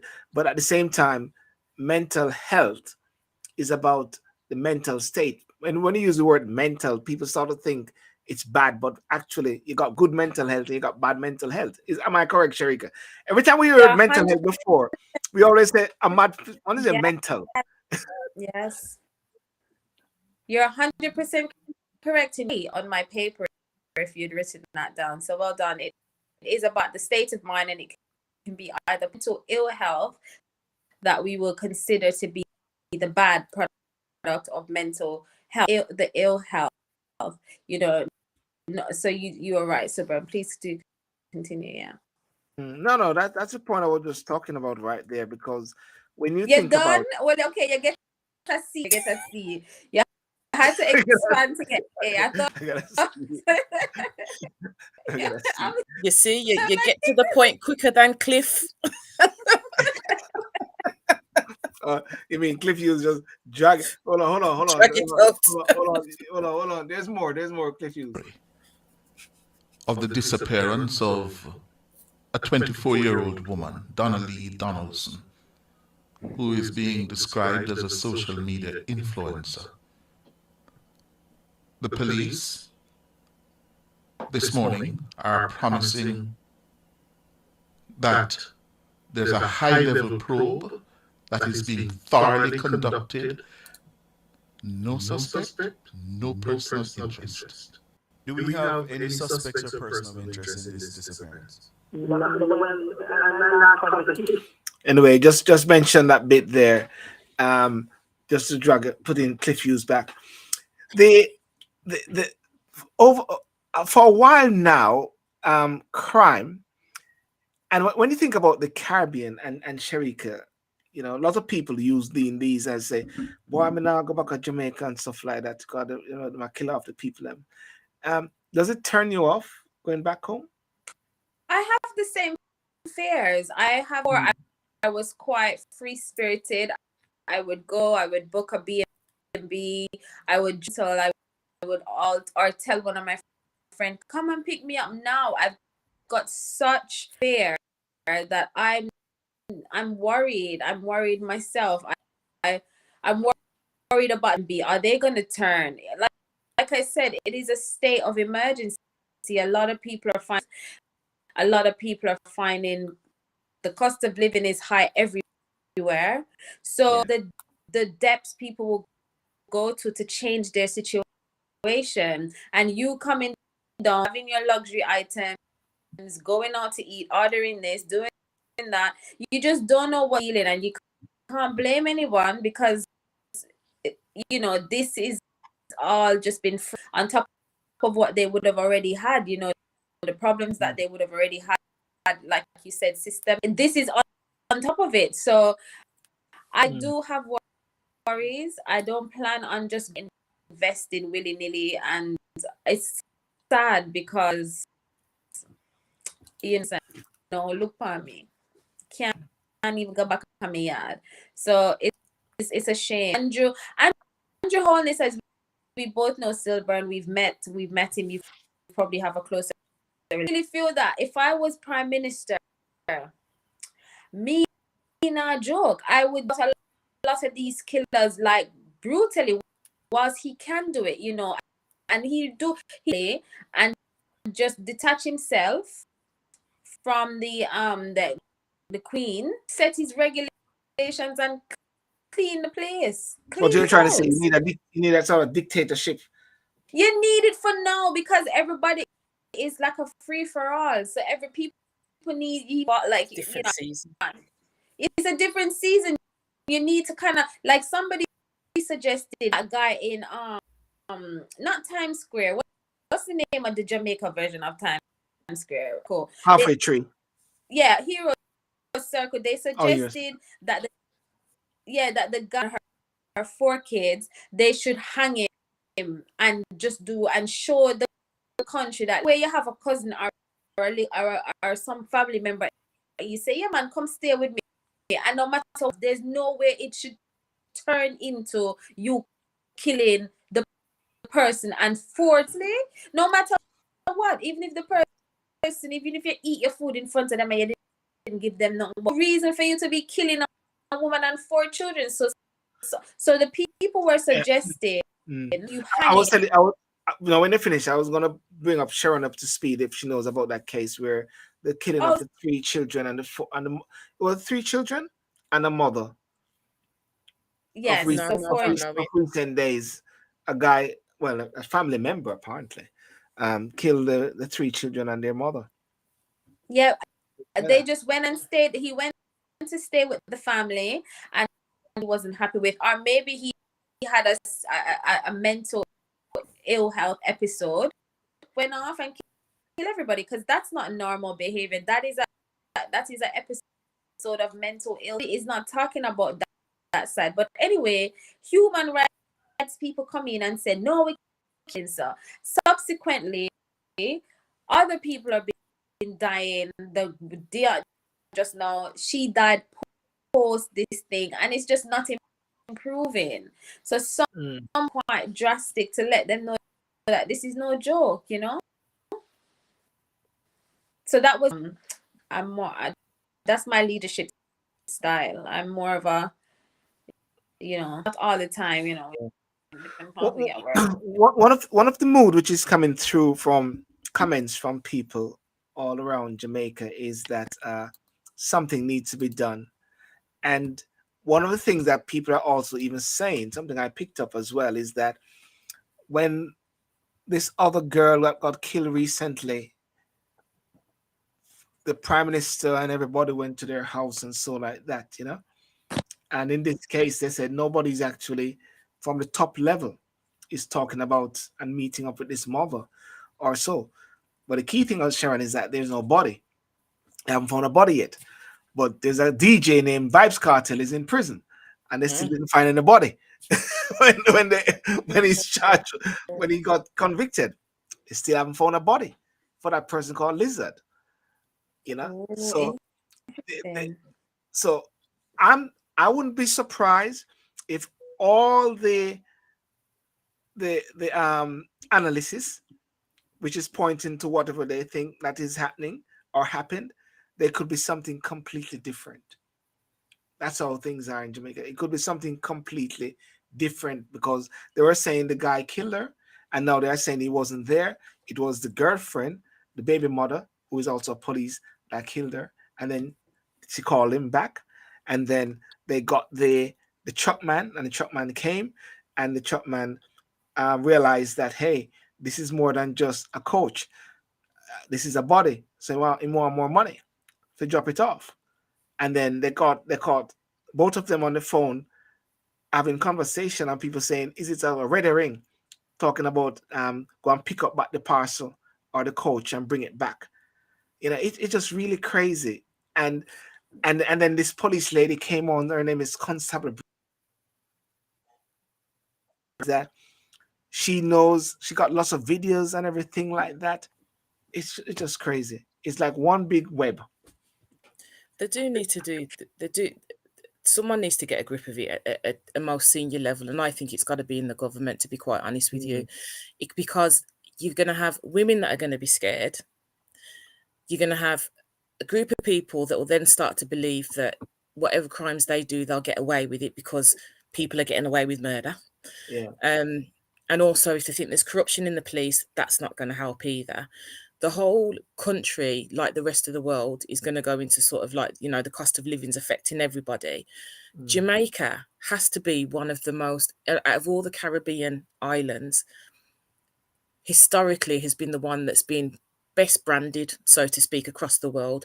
So it has better tourism that will go over into Jamaica. I know there's other places, Barbados is really, you know, so I'm not dissing anybody else before anybody says anything. But so then everything starts to impact the economic growth of the country. And then when the economic growth of the country starts to deteriorate, then crime starts to rise because people are fighting for survival. So ultimately, someone has to get a grip of it, but the only place you can get a grip of it, it has to be an order coming from the government. Yeah. They're the only ones that can step in on the police. Nobody else can't go in and decide that they're going to do, you know, a whole scale review on the police and their behavior or anything else. It's got to come from the government. Yeah, it's to invest into policing for Jamaica. For this country, we need to invest in policing, but it's not one of our main thing. For Jamaica, they really police force and police in the country, whether that means training officers, offering incentives to join the police force. You know, it's a group. They need to do a massive police recruit, offer great incentives, system change. Absolutely, offer incentives, give them incentive of the country. You need good policing on a small island like that. It should be bigger than most other things. And as you know, I come from a different background. You know, I do believe policing at this time is something that Andrew needs to really take it seriously. And I don't know why he's just sitting there. I mean, when they managed to get police to go up in the boy's house and drape him up, so they approach, he took it personally, but so is everybody else that don't feel safe in their own valley, and we want to go and drape up these people that are insulting us too. But we don't I have to always translate things for Sharon when you say drape up. Sharon, I what drape up. No. But I want to explain to you the background to that. Of recent days, there have been cases whereby persons say, Andrew Holness go suck you, blah blah blah. Andrew Holness, blah blah blah, and then tutus, police find these guys, and tutus they are giving apologies very quick. The prime minister says it's nothing to do with him, but anyway, police find those guys very quick. So people are actually saying all the while, so that they reckon that's part of the problem. Yeah, why can't the same policeman them reach those criminals so quick, like the same man who said, "Mr. Andrew, let's go suck you," you know?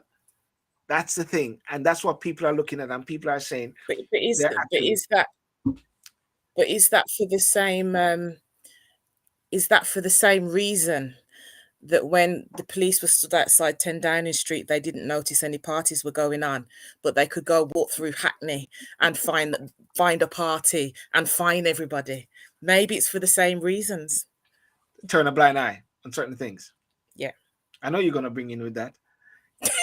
Getting one over the tourists. What are you drinking again? I saw you had something to drink. Yeah, I had a spritzer. You know, Sharika? She had a spritzer Very on a Saturday night. Sharika, spritzer. I know. Sharika, don't worry. I've got crystal punch as well. Oh, look at this. You see, it's always those that like that. I'm an influencer. But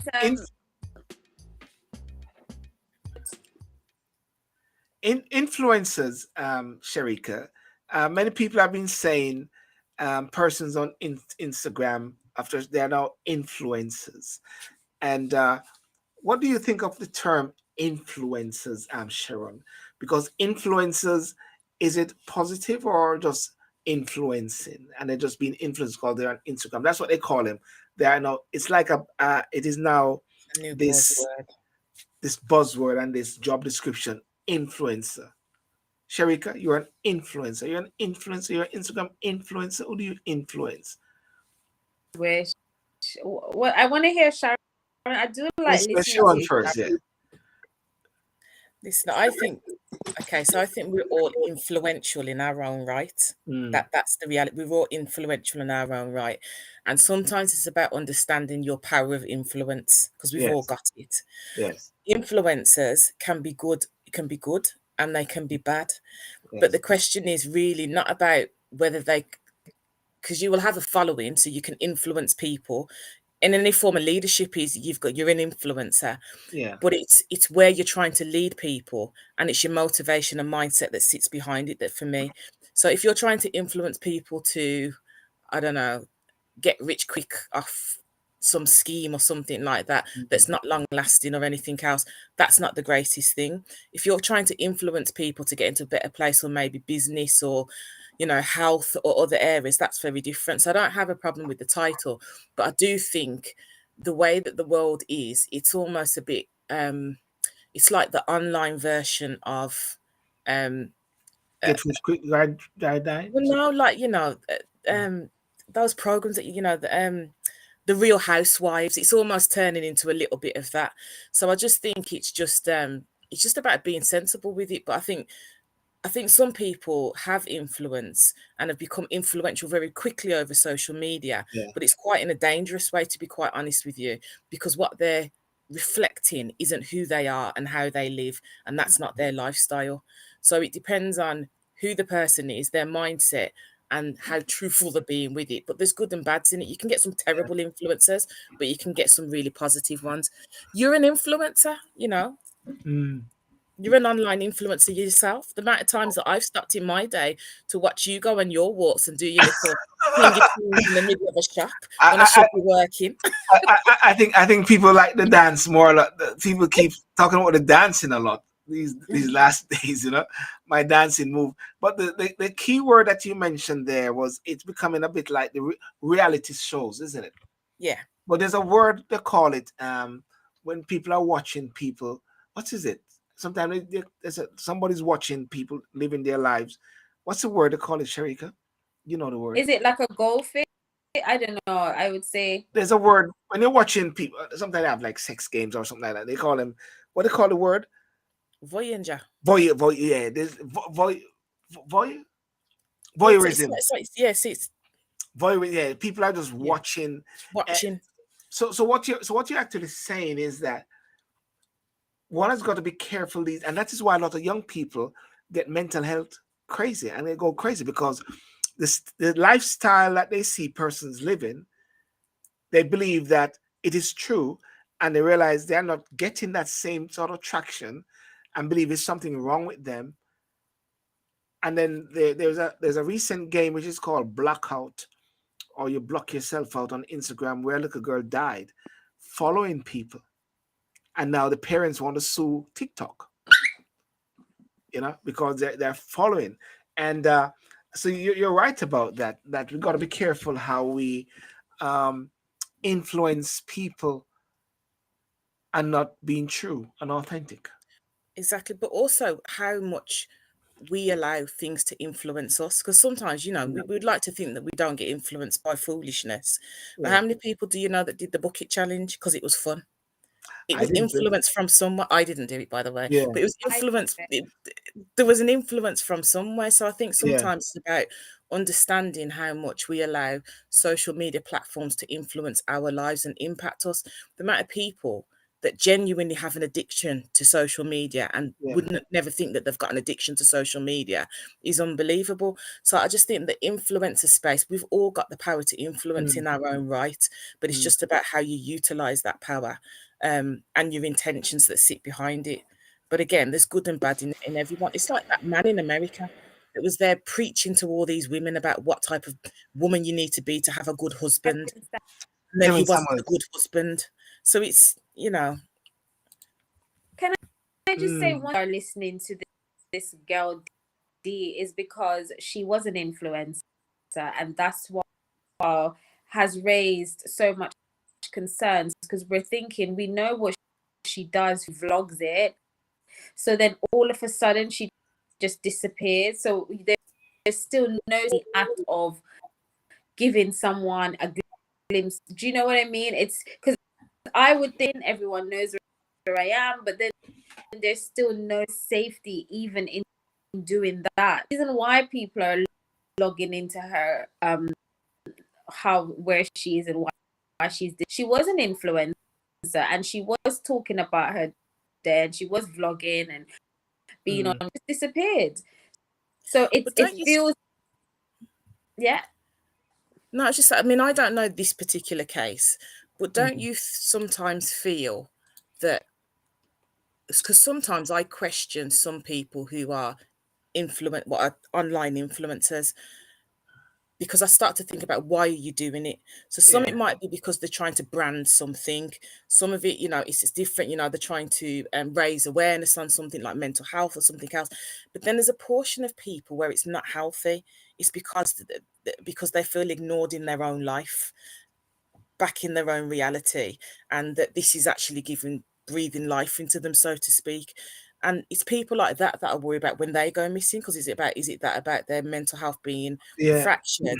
And then another case is it they become unsafe because people feel like they know them and own them, and then they become vulnerable to the outside world because people recognize them on the street. So I think there's different elements for me on that. Yeah, that's a good point you mentioned about that. People believe they own you at times, because when I started my walk in 2020, the lockdown around May or so, and I was doing it for a while, and I think about 6 months or so into it, I questioned myself, I said, why am I doing this? Am I doing this because people are watching and I'm trying to live up to the standard? And I had to question myself a lot as to, why am I doing it? Is it for me? And then after a while, I reached to a point where I said, actually, it's for me. I was diagnosed pre-diabetic, and I want to get fit. And then I just said, and that's why when I do it now, I don't care if anybody's watching or not. I just go out there and I'm just doing it and just enjoying myself and dance. I remember one person said to me, "Oh, you're in your 50s, so you're dancing. You need to get serious." And I said, really? And I stopped and thought about it for a bit again, and I realized that, hang on a second, but I really love doing it. I really love getting outside there. I really love going into the park. And enjoying nature. I love hearing the birds. I love hearing the what do you call it? The tick tick tick tick. What do they call it again? The what's that bird that goes tick tick on the trees again? Woodpeckers. The woodpeckers. I just love that. And I started to enjoy it so much, to the point whereby my favorite saying, no watch nobody. When you're doing something and you really believe that you're doing it for yourself, because and I always say this, if you can't influence or inspire yourself or motivate yourself, it's going to be very difficult for you to inspire, motivate other people. And many people sometimes do things because they see other people doing it, but it wasn't birthed out of them. And that is where the challenge comes in now, whereby they're trying to live up to an expectation, and they put themselves out there, and that is where the clash of the mental health comes in now, and the depression comes in, and hence why lots of girls are so, following the Kardashians and blah blah blah, wonder why they're not hitting it big. They get depressed and they go down as well. And yeah, so I understand where you're coming from. I think everybody sometimes have to look into themselves as to why you're doing what you're doing. Finding the why. That's one of the first motivational speakers. What is that why? Why are you doing it? I agree. Yeah. And Sharika, what's your views? Because I haven't heard your views on the whole influencer thing. Yeah, Sharika always talk everything. Sharika over and everything. Influencer thing. I mean, like I personally think it's just another way. To be honest with you, I feel as if a lot of people have become aware of the, and they, to me, I'm always bringing it back to logical reasons why somebody would need to change their status quo. And a lot of people have seen that you can gain wealth, you can gain fame, and then that translates into getting a better quality of life. So for me, influencer, I just wish them the best, because I know that it's the new way of source of income.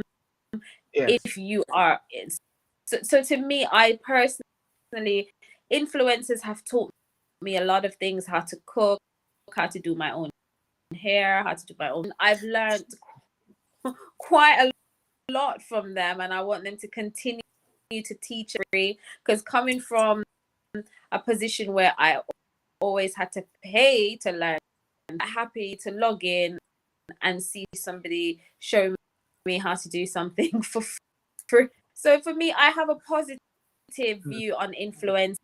I have a positive experience with it. I think it's a positive thing. I mean, if I had my own child and they wanted to become, as long as it was something that they could manage well, I would. So I'm pro influencer. I myself am not an influencer. I don't have. A minute ago, I sage, because I don't like when too many people know where I live. If I see a house, I go and sage it. I'm terrible.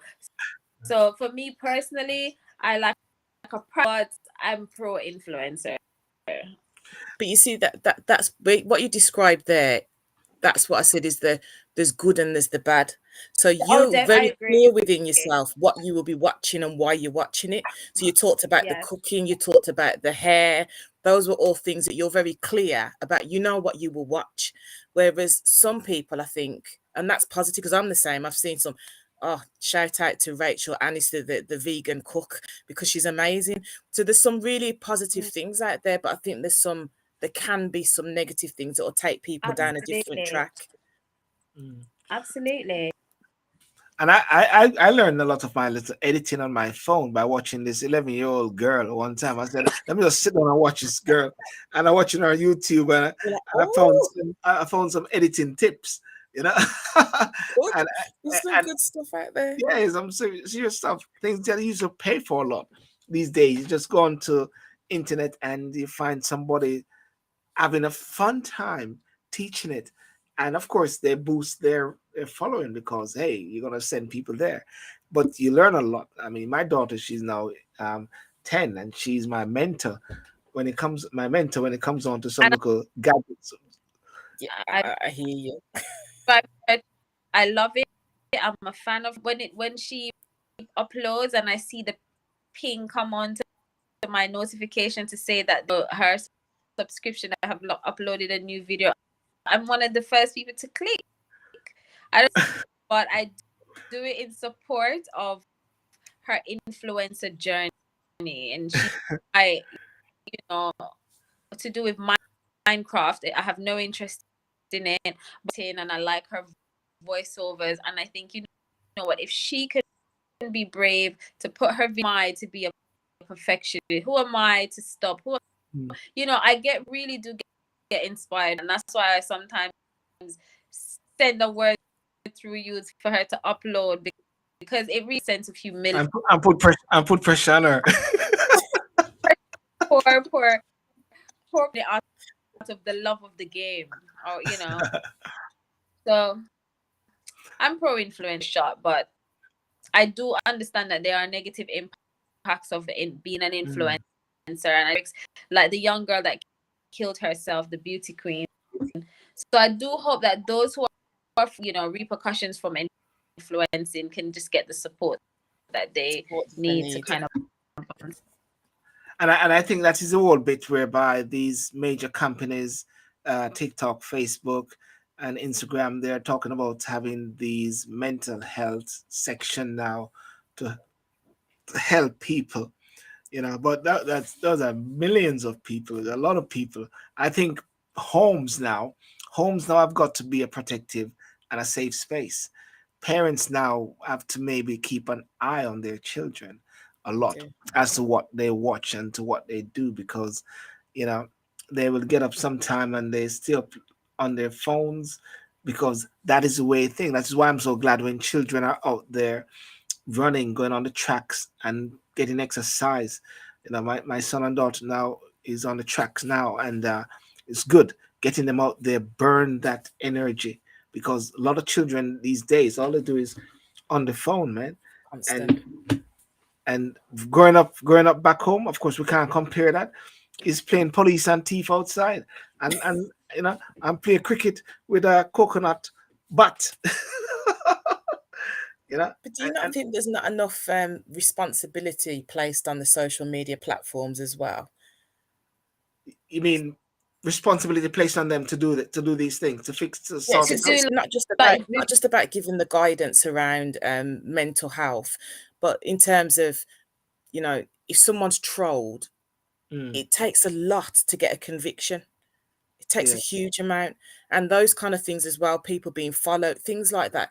It just so, for instance, like Twitter, I genuinely believe you should have verification for everybody's account. Yes. I don't think you should be able to have a social media account that you can't be tracked on. Yes. I agree with you with that. I do agree that everyone should be verified. That is only for celebrities. It's just ridiculous. Everyone should be transparent and verified. When you're doing a risk assessment, unfortunately, enough bad things for something to be enforced in. So even though we've seen so many cases with suicides, and it is still small in comparison to the platform social media. So there's probably, like, I don't know, 32 billion, for argument's sake, worldwide. Then there'll probably be maybe 1 million worth of, and so in that kind of ratio, it's just not enough for them to kind of really, really climb. Unfortunately, I feel that they just kind of want there to be more incidents, and just how every single, whenever you're assessing your risk, that's just what happens. Things you want, but until it continues to happen, they can't really know exactly what to stop it. One of the best suggestions you've made, Sharon, is making sure that everyone's verified. It should be verified. And that's why Elon backed out of his bid. He said, how many of the users are bots, are genuine, which means that it's real. So people could be, one person could be in control of 20,000, spamming everyone or spamming different people. So he wants to know what have you done that these are not bots. I'm not paying 32 billion for bots, and no one's really, because what Twitter has done is put in a clause that even if he Twitter, he still has to pay 1 billion. So instead of or it's 1 billion, but he's supposed to pay 32 billion, and if he backs out 1 billion or 1 billion, whichever MOBs, those rich people problems, but it's 1 million, 1 billion, whatever the case may be. But the reason is because he's saying, wait, half of this stuff is bots. It's not real people. Not real people. Yeah. And that's another thing also, because I get it a lot. Persons message me and saying, "Oh, we've seen your social media. You can get more followers. Cost X amount for that." And I did it once a long time ago, and within 2 weeks, it just went down, went down, went down, went down. So when I see like persons with thousands of followers, look at the interaction. Most of them buy. They buy followings. Not everyone, but lots of people buy followings. Lots do. Lots do. And but one of the things also which is very challenging in this sort of space is whereby persons jump into your DM. You're having a conversation and they jump in. I had a guy the other day. I don't know if he's even watching. I just block him because we're having some discussion and then he just. I don't like personally. I don't like when men argue too much and come into my inbox and challenge me on things. I said, listen, man, I don't like man. I mean, sex or whatever, but I don't like men just yap. I just block them. I can't deal with that. Just keep it simple. If we agree, great. If we disagree, agree to disagree. It doesn't make sense to keep going on and on and on. I don't have time for that. Life is too short. As Sherry can know, my face, you know what I mean? Yeah, life is too short. Good afternoon, Vita. Yeah, life is too short, but people should have a opinion, Silver, and we know you're not like. No, Sherika, they can have their opinion, but it doesn't make sense to keep going on. We can agree to disagree. Look at Sharon and myself. Remember, we used to have spats back in the day. Huh?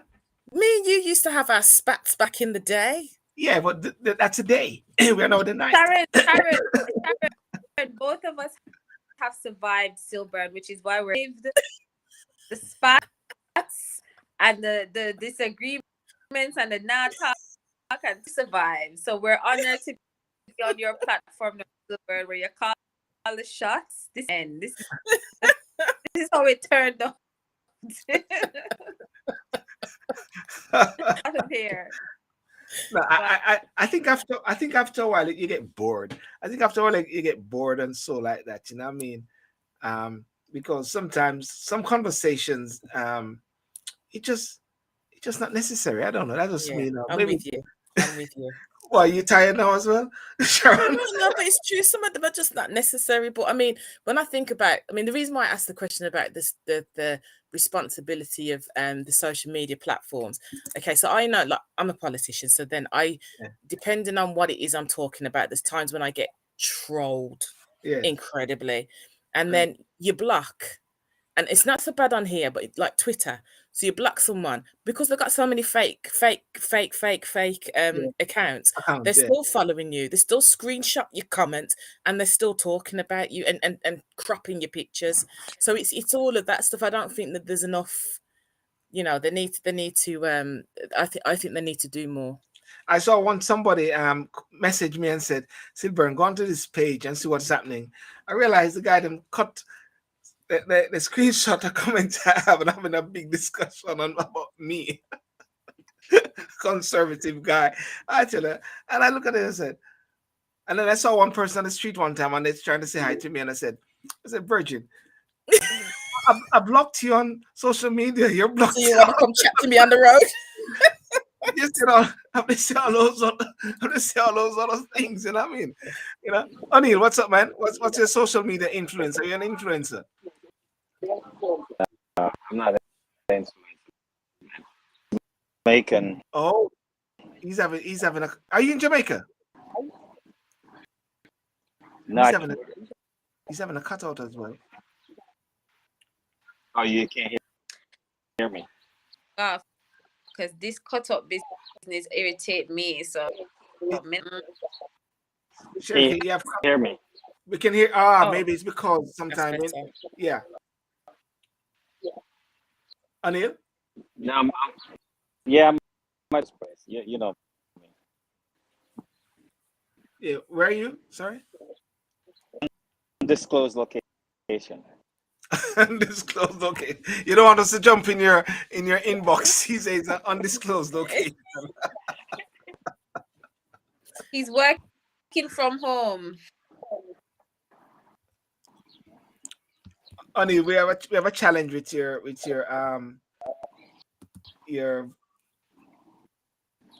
it's cutting out a lot, Anil. let me leave and come back. Yeah, reel and come again. Yes, yes. Sherika, what was saying something a while ago. Was it Sharon? It's Sharon, Sharon talking about Sharon, you were talking about radio talk about again. It was about the trolls and it was about That- yeah, it was all about that stuff.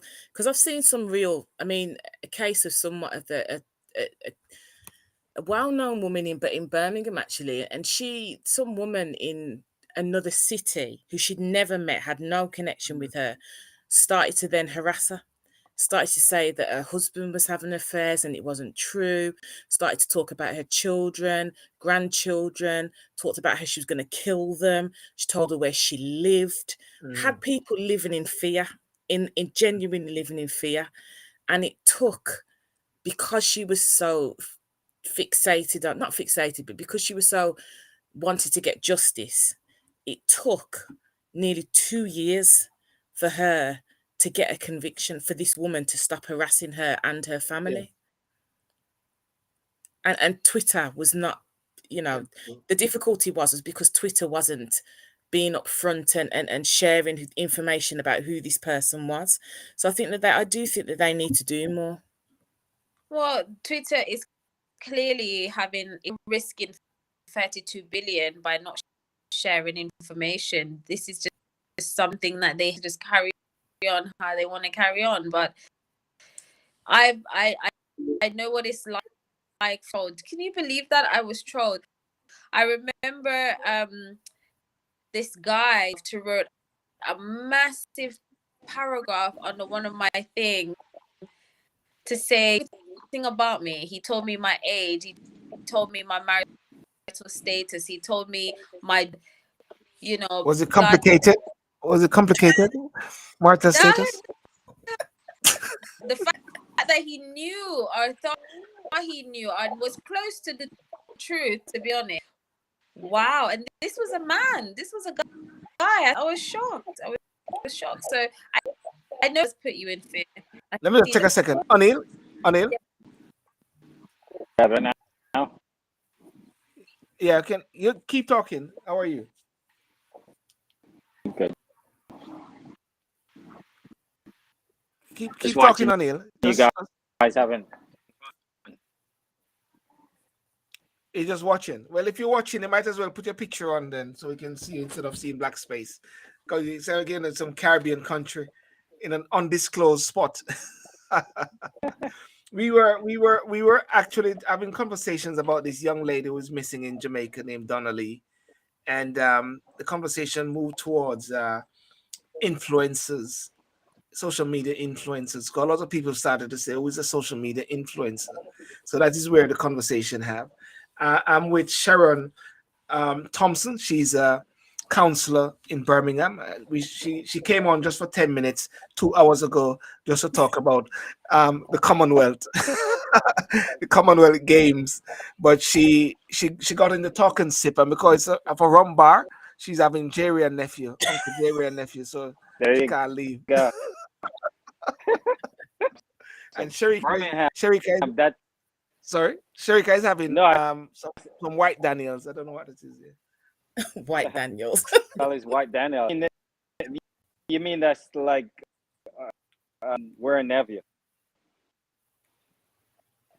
Yeah, we can identify as anything. The drinks have been identified as Jerry and nephew. People are identified as anything these days. That's good. Place that I have a ton of family in Birmingham. Yeah, that's my good bit. But that's good. So yeah, so you know me, still Burns location, but influences whoever you to. There's so many different definitions. Yeah, Anil, your undisclosed location doesn't want you to go online today. Oh wow! He's trying to fix it. Yeah. But we're gonna wrap up now. Okay. Still, Anil, your undisclosed location is not locating properly. Okay, any last words, Sharon? No, just I just want to say thank you very much, because I've always dipped out of coming online, but I've thoroughly enjoyed your company tonight. Yes. And Sharika came in and kept me company as well. I Both of enjoyed, you, I think both your company's been great. I enjoyed listening to Sharon. Yeah, that's up with men. Always putting my foot down, but what all your points you made today, which is really refreshing. Yeah, we're gonna have to do an investigation, Sharika, into your network there. And you don't have to say where you are. I know you're also in an undisclosed location as well. Everybody's in an undisclosed location, because I'm thinking only Jamaica with Flow and Digicel is creating problem, but could be EE and O2 as well. Every day they are giving us circulars saying they're having problem with their mast. Well, we hope anyhow that the young lady is found. Well, it's highly unlikely she's going to be found alive, but at least having some closure for the family, and somehow Jamaica will sort out this whole issue regarding corruption in the police, if that's the case. I tend not to jump, guys, on the typical bandwagon of the vloggers and the bloggers going on a particular route, because a lot of it is hearsay, allegations, and we don't know. So I'm not gonna get on that route. Next thing they're gonna start sue me, And it's great having a colleague from the opposing side, Sharon Thompson, today on the show. Yay. Even though the show, the Talking Sip is not a conservative leaning show. It is just the fact that I am personally conservative. No, I know that, because I watch your show on a regular basis, and I listen to the debates and I enjoy it. So I know it's not. This is probably the most political I've heard it, and it's only because we've had a little bit of a political. No, Sherry, can say all right. Where do you sit? Who do you date it with? Say it again, sorry. What party are you affiliated? I'm with the Labour Party. Say yes, Sharika. Yeah, say yeah. Well, to be honest, Silver, I don't know. I'm gonna be Liz. Actually, was Lib Dem before she became conservative. Also, a Remainer. She wanted to stay in the East, and we've left. So Liz has, spoken. Was she Labour or Lib Dem? She was Lib Dem. Lib Dem. Yeah, it was Lib Dem. And she, why she changed her party and everything. And to me, I feel like I'm on the verge where my policies and what my views and where I am aligns with. I thought I was here for family and unity and all the other stuff they promised, but they're all the side of how they treat their leaders. And Sharon, you said one thing. You mentioned that Rishi stood behind and imposed all of the rubbish, quote unquote, that he was leader. And to me, that is more endearing than if you go against what your leader, the decisions of your leader, and whilst he's in leadership position, you go along with on. Yeah, there's collective responsibility. Yeah. There is collective responsibility when you're in a cabinet. I do feel that too, but I think if there is a collective, your leader does say, this is how I want it to go. We should have enough context. You are in charge of this ship at the moment, and let's just kind of see how change. And if you're imposing change, it's always going to be resistant. So the time is imposing a change, and if you go along with it, I find that a little bit more it goes first, and then what happened. That's just my view on it. In a position of leadership, the people who you are leading should have the confidence that might feel new and different. or do something that might feel a little, but you're confident that they will go in the right direction. Yeah. And you know, even when you're in a team, there's difficult conversations in any cabinet, whether it's at a local level or a national level. But usually you do that behind closed doors. But I just think some of the things that Rishi was championing from his own portfolio, he's almost behaving that there's a little bit of amnesia now. Yeah. And of course that warrants the case for an election if they're going to change course, which is not something which I want, because I believe there's a time for settling down. But if they're going to change course from what the party came into power based on their manifesto, well, they got to maybe. Well, they should see what happened to David Cameron. He called for a referendum and they went against it. It's a Conservative Party. I wouldn't want the election, but as I'm not in it and there should be an election, but if they're smart, they wouldn't have an election, because David cowed and so confident that we were all going to go with him and not want to leave the EU, and he nasty eye-opener. We were like, actually no, and he had to resign. So I wouldn't offer you anything if I was them, based on what I've seen, but they should.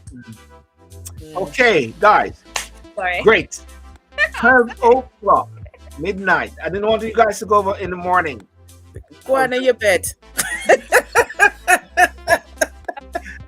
So we didn't get on anybody from Jamaica this time around, so we're all in the UK here.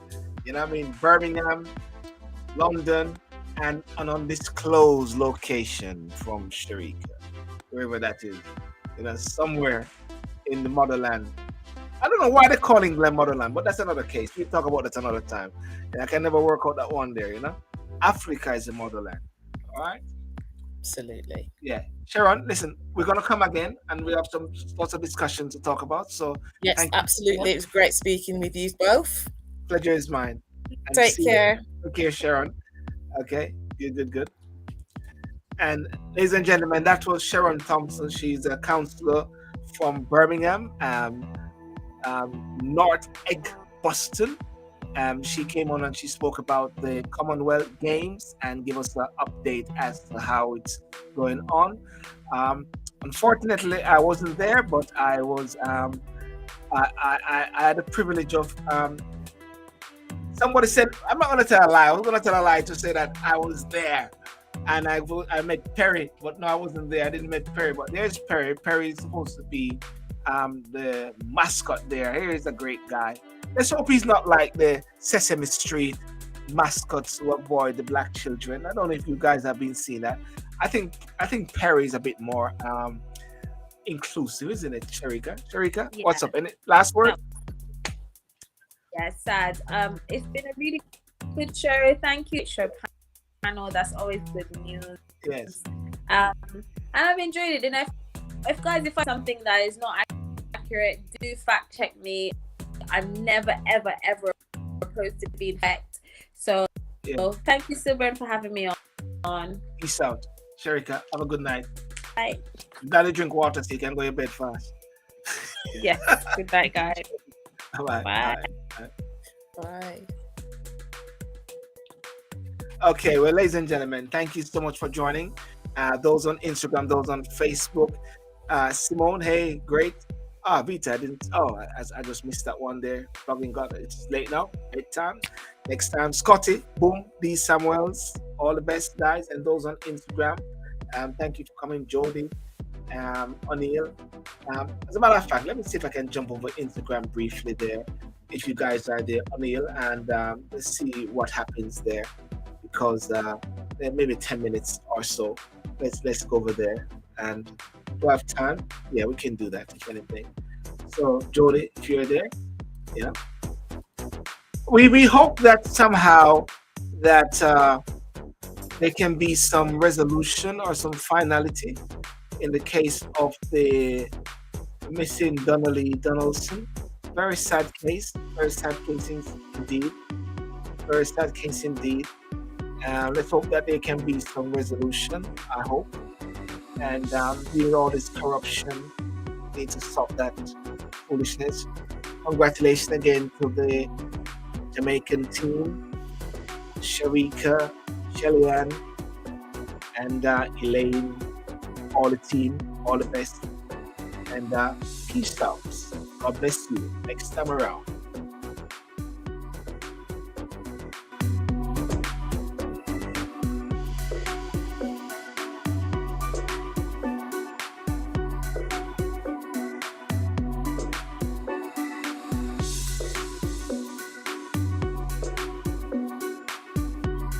Oh.